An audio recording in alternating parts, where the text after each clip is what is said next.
Remember these two things. Width equals profitability and depth equals security. Now, we need to talk about this.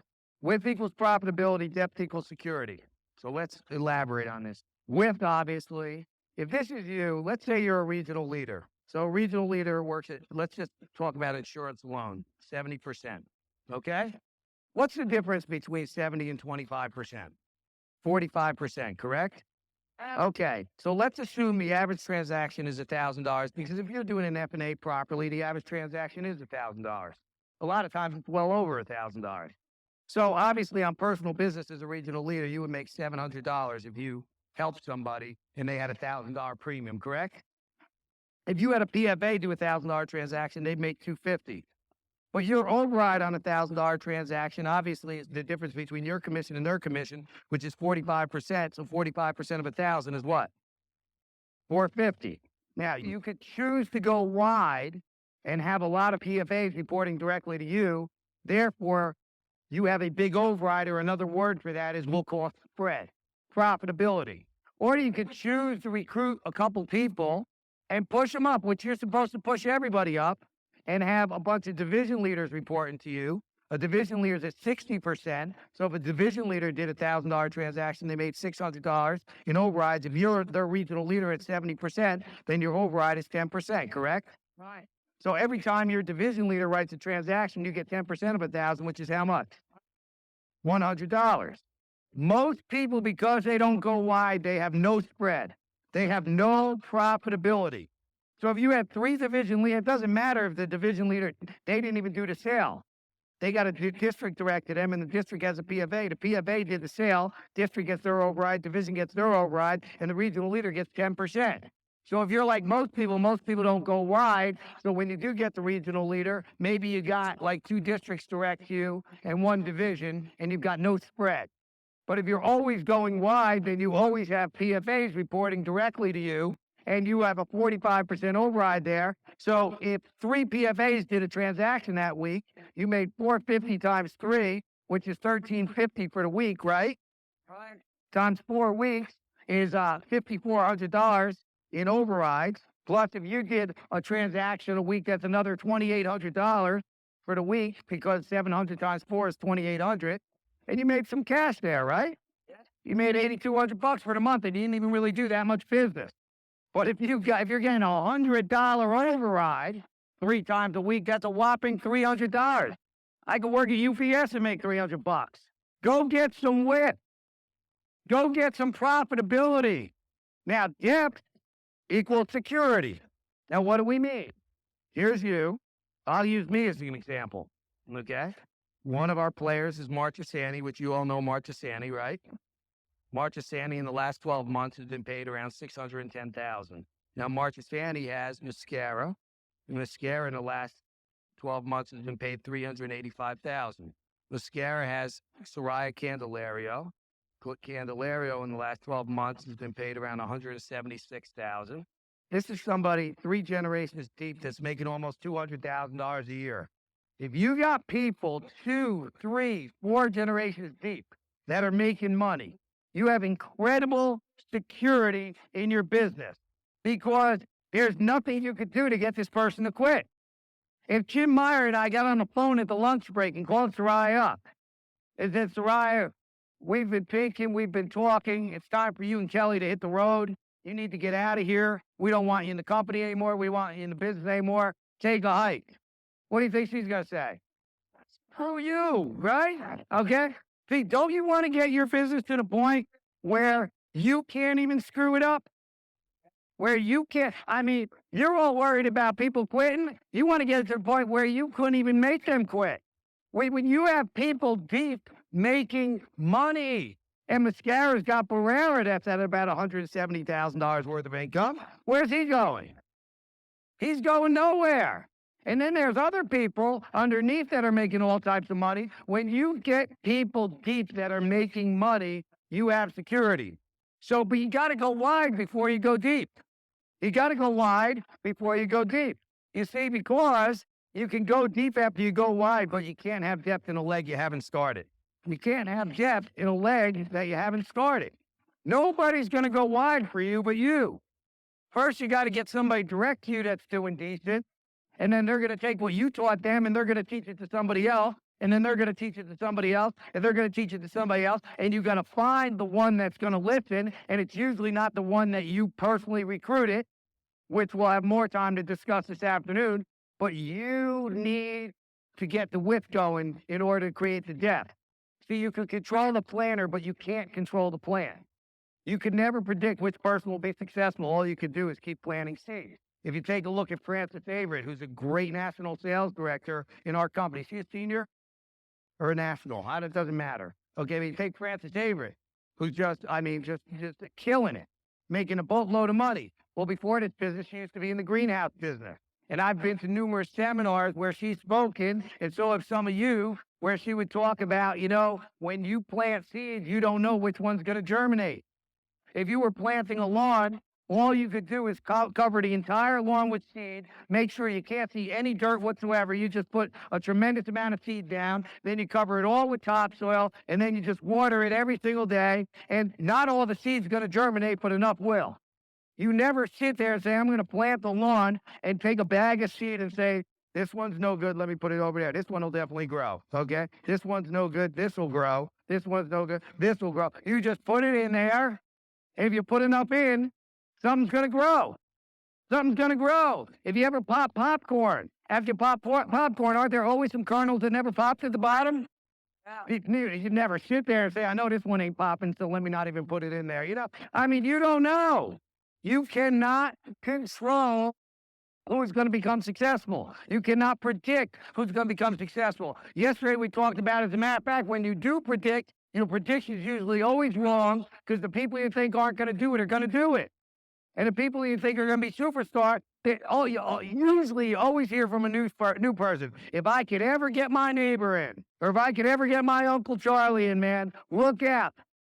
First of all, they could hardly ever get them down, but if they do get them down, they usually amount to nothing. You just got to keep planting seeds. Last thing I'll cover with you before I bring Dennis back up is go wide fast. Most people hire enough people over time, but not in a short enough time frame to ignite an explosion. Now, I used a silly example at a company meeting, but I think it's a good example. It's silly, but it's good. You see, most people hire enough people over time, but not in a short enough time frame to ignite an explosion. In other words, if this was month 1 all the way out to month 12, and you hired one person a month for 12 months, what are you going to have at the end of 12 months? You will have nothing. You will have zero. You will have nobody on your team. He got sucked right into that, okay? You'll have nobody on your team. You hire one a month for 12 months, and you will have nobody on your team. Give me an example, Jim. This is the example I gave. Ever since I was a little kid, I've always gone camping, skiing, all that stuff. And now that I have a little son, I take him camping and that stuff. And so he's really into making a fire and toasting the marshmallows and everything like that. So you've all seen a fire pit, right? Okay? And what you want to do is you want to get some logs going in that fire, right? But in order to get the logs, you just put a log in there and light a match and the thing's going to just light. No, what you got to do is you got to fill the bottom of that fire pit with a bunch of twigs, right? And how many? A lot, right? I mean, a boatload. So usually you'll take maybe 3 logs, set them up as a teepee, put a boatload of little sticks underneath it. I mean, just jam it back underneath it like that, and the logs catch from that, right? Okay, so what if your idea of starting a fire was you put 3 logs in there, and you say, all right, son, now I'm going to teach you how to start a fire. Go get me a twig. And you put a twig in there, and you take a match and you light the twig. Is the log catching? Oh, that twig was no good, son. Get me another twig. You could put 1 twig in there all night long. Light the twig, it'll go out. Light the twig, it'll go out. The logs are never catching. That's what happens when you hire one person a month. You hire one person a month, and it doesn't catch. But see, when you put a lot of twigs in there, don't they all feed off of each other? That's the same thing as hiring 4, 5, 6, 7 people in a short period of time. See, because if you hire 4, 5, 6, 7 people in a short period of time, they're all going through the same experiences in this business at the same time. So right off the bat, you're creating team. Right off the bat, you're creating synergy. They're going through licensing school together at the same time. They're going through the adversity of, people standing them up at the same time. So if you hire 5, 6, 7 people in 1 month, Bob says, man, I had 3 people tonight lined up tonight. Only 1 showed. And the new guy, Joe, goes, don't worry about it, Bob. I had 2 people lined up. Nobody showed. And then Sam says, you know, that happened to me last week, but this week I invited 2, and 2 showed up. And one says, man, I can't believe I failed the pretest. Don't worry, I failed it too last week, but I took it over this week. I got through it. And they feed off of each other. And they're much less likely to quit. Because they're growing at the same time. They're going through the experiences at the same time. They're going through the adversities, the challenges at the same time. And now what happens is because they feed off each other, it takes off. It takes off. So you've got to hire enough people in a short enough time frame. You got to create an explosion. They found that they need 2 rocket boosters to get the shuttle off the launch pad. Not 1. They need 2. You need to hire a bunch. You don't need to hire a bunch of people every single, but you got to get it going. You got to light the fire. Now, number 5, we already spoke about on another slide, and that was locking in a new person. Remember when we spoke about that? I really want you to understand what this is. A leg is not a leg until it is at least 4 deep in that leg and producing at least, and write this down, 3,000 to 5,000 a premium and 3 to 5 recruits a month. A leg is not a leg until it is producing at least 3,000 to 5,000 a premium a month and 3 to 5 recruits per month. Never count 1 person as a leg. So you're going to hire a lot of direct, but that doesn't mean you have a lot of direct legs. And what you're interested in producing is direct legs. Like if I wanted to build a $30,000 base shop, the first thing that pops into my mind is I got to go build at least 6 legs that do 5,000. Got to build 6 legs that do 5,000, 3,000 on the worst of worst months. So 3,000 to 5,000 means like if a major hurricane hits, if everything goes to, you know what, in a handbasket, that team that's direct to me is going to do at least 3,000 a premium that month and 3 recruits that month on the worst of worst months. And on a normal month, they should be able to do 5,000 by 5. So, if this is you, and you got Joe direct to you, and then you got Bob direct to you, and Bob has 3 people direct to him, and then maybe there's 1 here, and maybe there's this. And between everybody on the team, this leg is good for anywhere from 3,000 to 5,000 a premium a month with 3 to 5 recruits a month. That's a leg. Joe's not a leg. Joe is a direct. You want direct leg. Now, not everybody you hire is going to turn into a leg. And you can do everything that's in your power and still not turn a direct into a leg. You got to do all the right things that we've talked about over the last day and a half about going out there, and hiring people underneath them as quickly as possible and all the good stuff that we spoke about. But you're still going to have a lot of people that don't cooperate with you, a lot of people that are uncoachable. They're good people, but, the timing's not right. Whatever the reason may be, you can't turn them into a leg. How can you build legs if you're not going wide in the first place, right? So you got to go wide, and so you got to understand there is a difference between directs and direct legs. And you're not going to build direct legs without intentions of building direct legs. So that's what I want to get across here is that you need to be on a mission to go build direct legs. Now let's take a look at 7 and 8 at the same time. You can get width through depth. You can get width through depth. Over time, your studs will always become direct. The cream always rises to the top. You must taproot a leg until you find a leader. A fireball leader will usually be found 3 or 4 generations deep. So if you were really listening carefully this morning, I told you, usually the people you personally hire are not the person that you're looking for. Now, you never know if they're the person you're looking for, but I'm here to tell you, usually they're not. But if you go 3 to 4 generations deep, it says you can get width through depth on number 7. Over time, your studs will always become direct. The cream always rises to the top. You'll know who your studs are. I said it earlier. Every time you stop, they what? Bump into you. Every time you're at a meeting, they're there. Every time you're at a leadership school, they're there. They're the ones who's always ringing your phone up. They're the ones always drilling your requests. Your studs are usually the biggest pains in the neck. The people that are biggest pains in the neck usually do the best. It's true. The biggest pain in the neck I've ever had in my entire career is Kathy Marchesani. And look how she's doing. Her and Mark. When we hired Kathy, she was single, as Gina told you earlier. Mark was not in the equation. Kathy was the biggest pain in the neck we had. She was calling my house the time, asking questions all the time, always in our face. Every time we stopped, she bumped into us. But you know what? Hired her at 22 years old. At 24, she made $101,000. Now, between her and Mark's efforts combined, their income is at $610,000. They built an incredible team.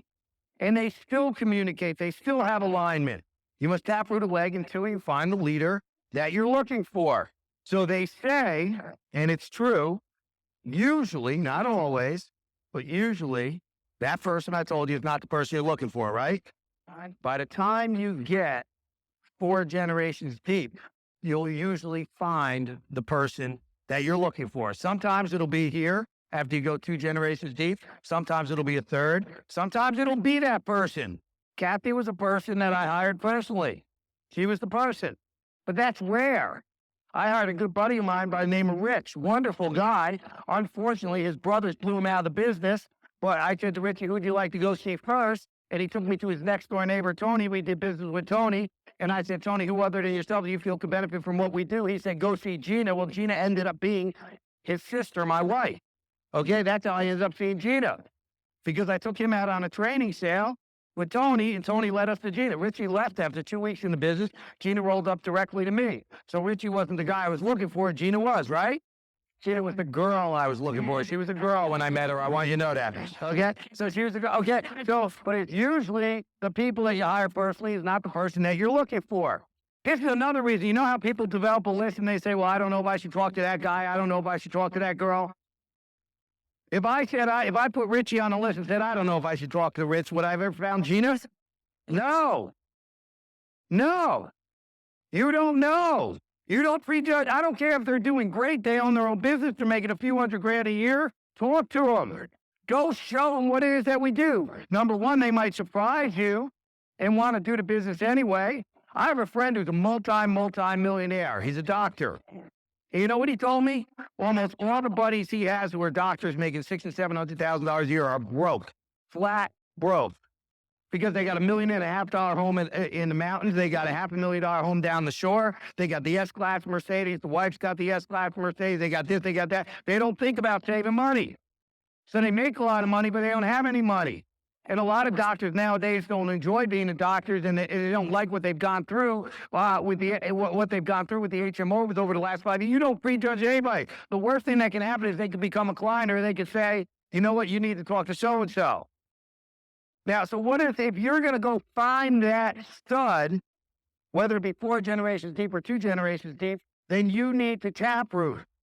So every time you hire somebody, you got to be obsessed with what? Hiring people underneath them. How soon?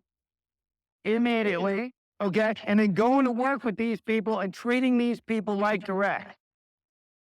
This is what we always teach our teammates. You treat everybody on your team as if they are direct until your team gets so big that it's just physically impossible to treat everybody like a direct. You treat everybody on your team like they are a direct until it just gets so big that you physically can't treat everybody like a direct. When I say treat everybody like a direct, you field train them, you spend time with them, you communicate with them, you talk to them on the phone every day. I don't care if they're 3 generations deep, 5 generations deep, until it just gets so big that you can't do it, and you will find the stud that you're looking for. And I'll give you a couple examples. Fair enough? Here's example number 1. The first person I ever hired into this business was a guy by the name of Eric. Now, Eric was part of my warm market. Eric and I went to high school together, and I can't give you the whole story, but I just want to get my point across here. But Eric and I went into high school together. I hired him into this business, and then we immediately hired Joy for Eric. Joy was a very, very good friend of Eric. Joy was part of Eric's warm market. Joy went to high school. I happen to know Joy also. Joy said, let's go hire my sister Dawn. So Dawn was part of Joy's what? Cushy market, actually, right? Real cushy market. Then Dawn led us to Melissa. Melissa was a hairstylist, very good friends with Dawn. We hired Melissa into the business. Melissa said, let's go hire my good friend Barbara, who was a hairstylist. What are we doing? Who do you think field trained Eric? How about Joy? How about Dawn? Melissa? Barbara? I communicate with them all the time. I invested hours into them all the time, logged hours upon hours upon hours, drill for skills, spending time, set them up in the whole 9 yards.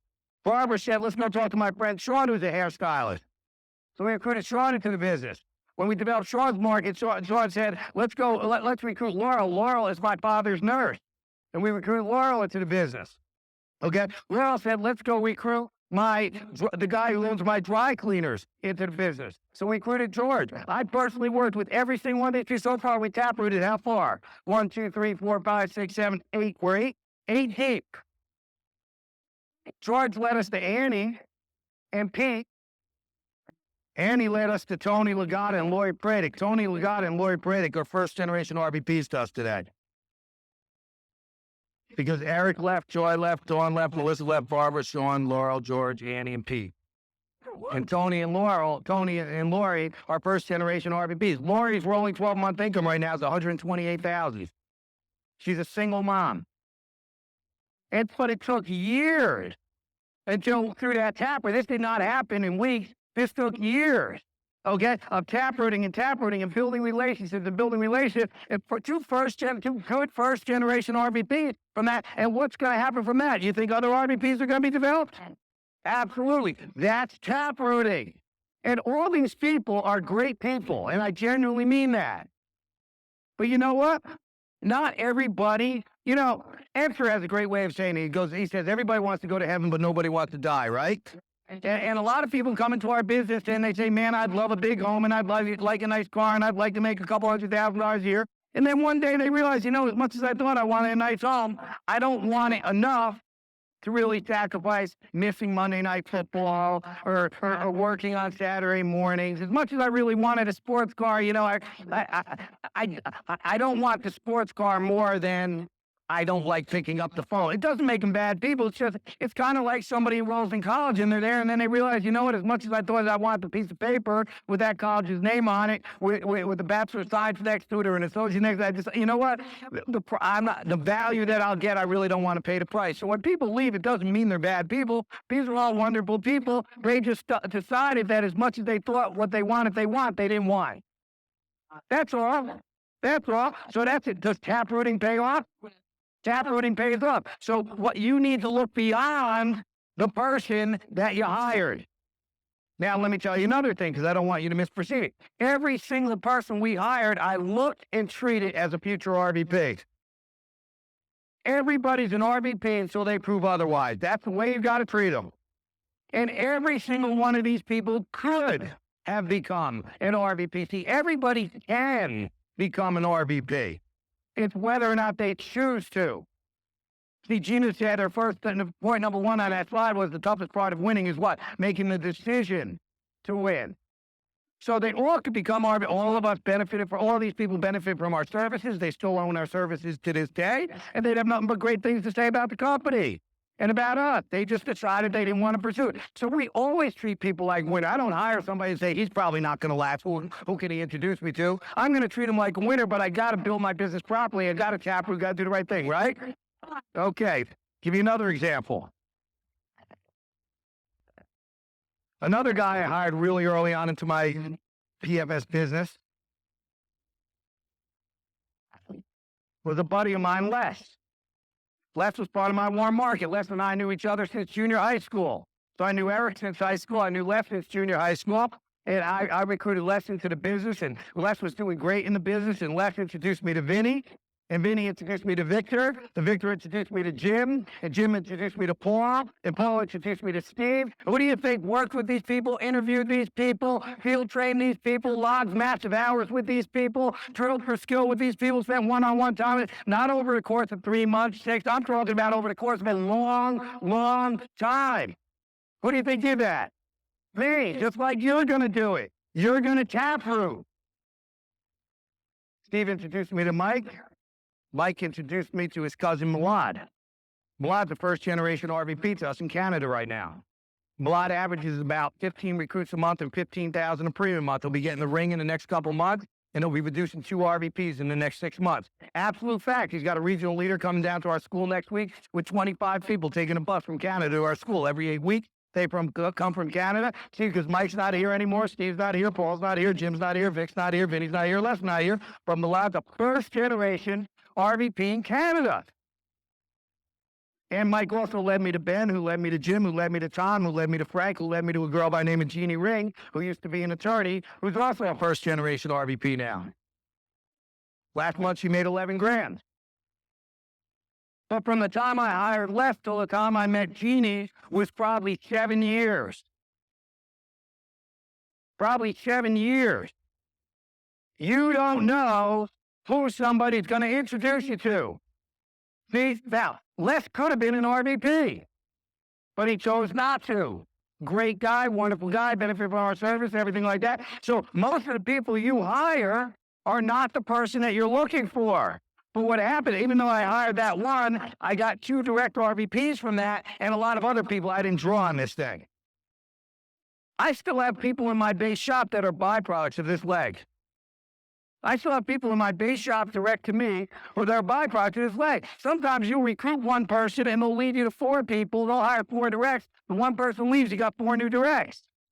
That was not my intention. I want the one person to stay. I do everything I can do to develop the one person, but ultimately who makes a decision as to whether or not they're going to stay? They do. I'll show you one last example. See, you've got to look, as I'm telling you what, beyond the person you're hiring. Here's my last example.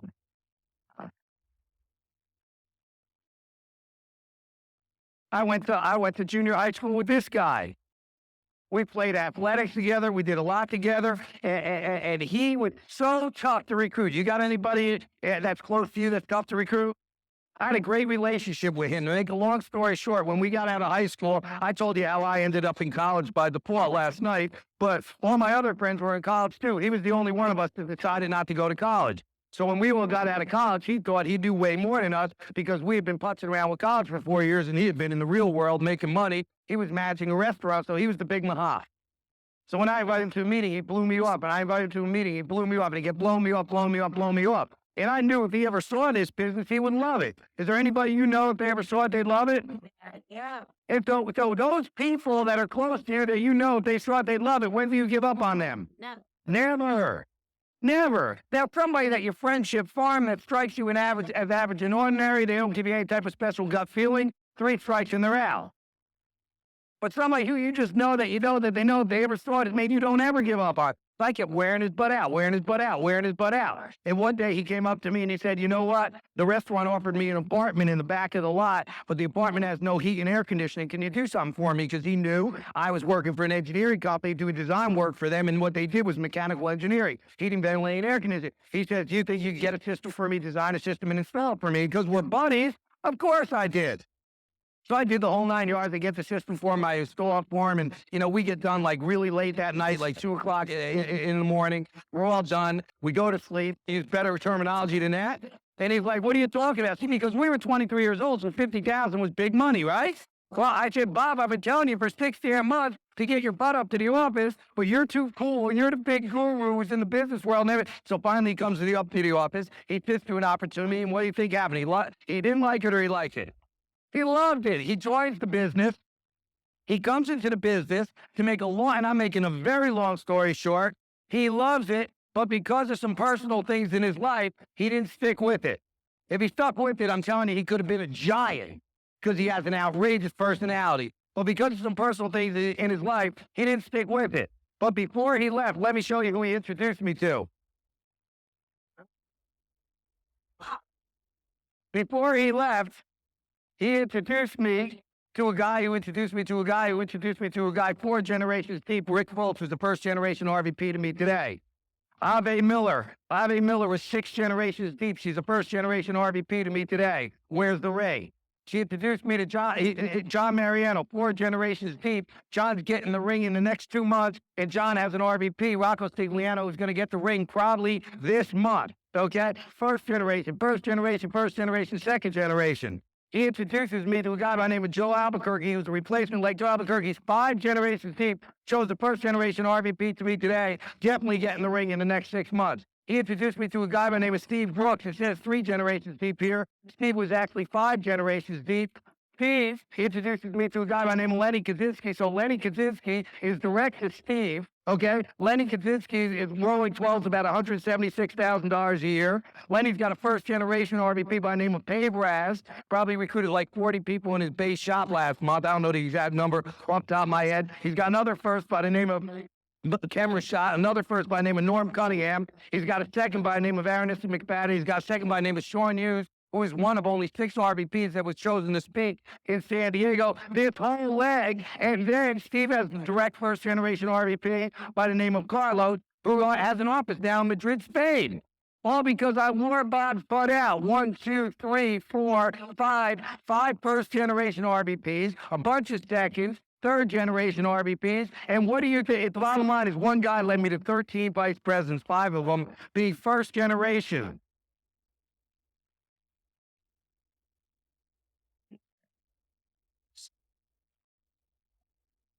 And by the way, Steve could go on to make $300,000 in the year 2001 if he does the right thing. I mean, it's just absolutely amazing what'll happen if you taproot. Well, but this stuff, you got to understand something. This stuff doesn't happen by default. This stuff doesn't happen by accident. Hear my next words loud and clear. It happens because you build relationships. Because if you don't build relationships when somebody leaves, so will their people. This stuff does not happen by accident. You treat everyone as a what? Direct. You treat everyone as a direct. You have a personal relationship with everyone. You communicate with them regularly on the phone. Voicemail is an incredible communication device, but that is not enough. You've got to talk to people in person. You've got to have communication going on. You've got to spend hours with them. See, and we built this organization in Pennsylvania. Tina and I went and did an opportunity meeting in Pennsylvania every Thursday night for 4.5 years. And we'd stay overnight and we'd have dinner with people and we'd have breakfast with people and we'd have lunch with people and we would build personal relationships and we would do team picnics and we would get to know their children. It doesn't happen by accident. You've got to taproot. You've got to invest the time. Usually the person you hire is not the person you're looking for, but they will lead you to the people that you're looking for. So you got to learn how to taproot. And you can build a gigantic hive. You can get a lot. So I told you before, you need 25 directs. Doesn't mean you got to hire them all personally, does it? You set out to hire them all personally, and because you do the right things, treat people right, build relationships, and do the right things, what's going to happen is you're going to get a whole bunch of directs anyway. And the last one says overlap your leadership. You need leadership at all levels in your business. One of the things you got to do if you're going to build a big business is you got to learn how to, and not only learn how to, but not be afraid to delegate and motivate. Don't ever, it says, by the way, it says treat everyone as if they were direct because they may be someday soon, which you heard me say a half a dozen times already. But you need leadership at all levels in your business. Now, let me tell you how you have leadership at all levels. Let me just give you a short version of how you have leadership at all levels in your business. Okay? I'll tell you. Number one, don't keep your people in a cocoon. There's too many people, they want to smother their people. There's too many people that want to coddle their people. There's too many people that they just want to mother hen their people and they don't want to give people room to breathe. They don't want to give people room to grow. They're afraid that the people might do better than them. They're afraid that, listen, I want everybody that's direct to me to build an unbelievable relationship with Jim and Tammy Meyer. And I hope Jim and Tammy Meyer talk to these people on the phone every day of the week. And I don't need to know if they're talking to Jim and Tammy Meyer because I'm not worried about anything that Jim and Tammy are saying to them. And if Jimmy wants a contest or Jimmy invites him to the house, I'm like, hallelujah. You got to learn how to let your upline build your business. And it ain't going to happen if you coddle your people and you try to keep your people in a cocoon. You want to build leadership. You want to build people better than you. In corporate America, you don't because they'll replace you. But in this business, you want to build people that are better than you. And so don't coddle them. Don't be afraid to delegate responsibility to them. Be willing to allow people to screw up. Be willing to allow people to make mistakes. See, it's very hard for a lot of leaders to accept that their leaders are going to make mistakes. You see, one of the greatest books, not the greatest book, but one of the greatest books I ever read was The E-Myth by Michael Gerber. He talks about why most people go into business for themselves and fail. And that's because they work in their business instead of on their business. And they're afraid to delegate responsibility because they have this attitude that if I don't do it, it won't get done right. And if you're not willing to let other people do, they got to be bad before they can be good. Somebody said to me 2 weeks ago when Gina and I were out of town, so-and-so put so-and-so up in front of the room to do training, and they really did a bad job. And I said, I appreciate you saying that to me because so-and-so didn't know that they weren't seasoned. But you know what? You did a bad job when you first started doing training. I did a bad job when I first started. We got to allow people to be bad. You got to allow them to be bad. You got to let your people grow. Does that make sense? Yeah. So I want to encourage you. I want to really emphasize to you, take the time to figure out what you want out of life. Because you are part of the best business vehicle in America and truly the best business vehicle in the world. And you are part of the best team. There is no better team. And I do not say this because it sounds good. I say this because I know it and you know it. There's no better team than the Meyer team. There is no better leaders in this company. It's true. It's true. There are no better leaders. Yes.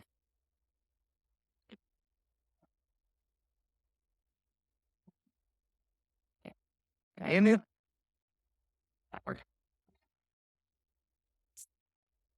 there are no better leaders in this company than Jim and Tammy Meyer. You've heard many, many leaders outside the hierarchy say that, haven't you? There are no better leaders because what you see is what you get. They're real people. They genuinely care about their teammates, whether you're direct to them or whether you're 10 generations deep from them. They care about you. They don't need to be here. They're financially independent. They surely don't need to be doing leadership school. They could delegate all that responsibility to their RVP, FVP, and NFP team. They don't need to communicate the way they communicate. They don't need to do the Millionaires Club and all the other things that they do. I mean, they care about their people. Gina and I have achieved our dreams in Primerica and continue to achieve more dreams in Primerica. And you have the same leadership that we have. The same exact leadership, the same exact hierarchy. You're part of the best team out there. You're in the right place at the right time. And one of the biggest keys to success, and there is not one key, but there are many, but one of the biggest keys is being in the right place at the right time and recognizing it. And I hope throughout the course of this weekend, you really recognize that this is your ticket to go out there and win for you and your family. This is your ticket to go out there and start dreaming again and to start achieving your dreams again. And we look forward to working with you and being with you at the top. Thanks a lot, guys.